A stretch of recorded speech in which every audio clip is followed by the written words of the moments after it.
Hello friends, అందరికి నమస్తే. నేను మీ వెంకటరమణ కిచెన్. ఈరోజు ఎగ్ బిర్యానీ అయితే ఈ విధంగా చేసుకుంటే చాలా బాగుంటుంది. తక్కువ మసాలాతో తక్కువ టైంతో నా స్టైల్లో నేను చేసి చూపించబోతున్నాను. ఇందులో పెరుగు చట్నీ, గోంగూర ఎలాంటి కర్రీ లేకపోయినా కూడా ఉట్టి తిన్నా చాలా సూపర్గా ఉండిద్ది అనమాట. దీనికోసం అయితే అర డజన్ కోడిగుడ్లు, 2 పెద్ద ఉల్లిపాయలు, 2 టమాటాలు, కొంచెం అల్లం, వెల్లుల్లిపాయలు 2, పుదీనాకు, పచ్చిమిర్చి, కొత్తిమీర తీసుకోవాలి.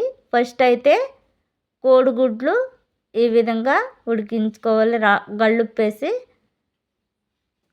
గళ్ళుప్పేసి ఎందుకంటే పొక్కు ఈ విధంగా తీసుకుంటే త్వరగా వచ్చేస్తాయి అన్నమాట.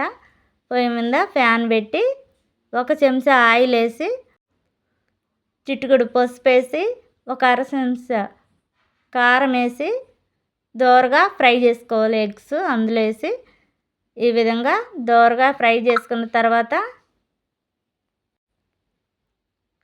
అయితే ఫ్రై అయిపోయినాయి.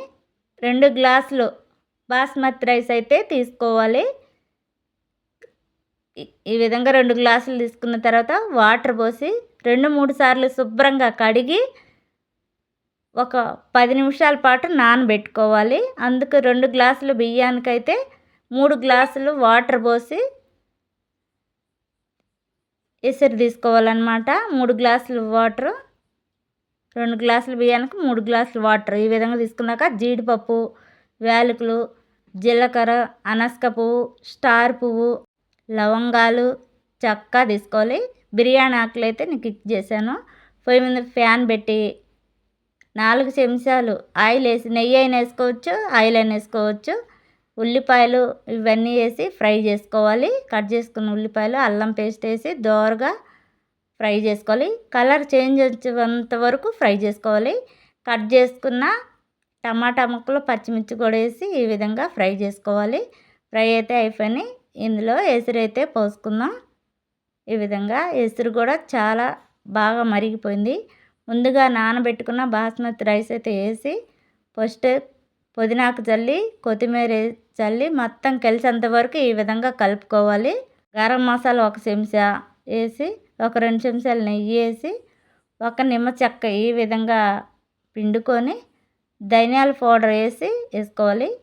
గళ్ళుప్పు అయితే వేసాను, అది కిక్ అయిపోయింది, కనిపించలేదు. రుచికి సరిపడిన ఉప్పు వేసుకోవాలి.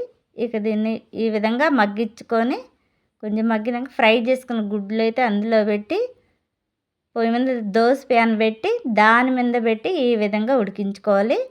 మూత పెట్టి ఒక 5 నిమిషాల పాటు ఉడికించుకుంటే పొడి పొడిలాడుతా ఎగ్ బిర్యానీ అయితే రెడీ అయిపోయింది. నా స్టైల్లో తక్కువ మసాలాతో ఈ విధంగా చేశాను. పిల్లలైనా సరే చాలా ఇష్టంగా తింటారు. తప్పకుండా ఒకసారి ట్రై చేయండి, షేర్ చేయండి, సబ్స్క్రైబ్ చేయండి, లైక్ చేయండి. Bye bye.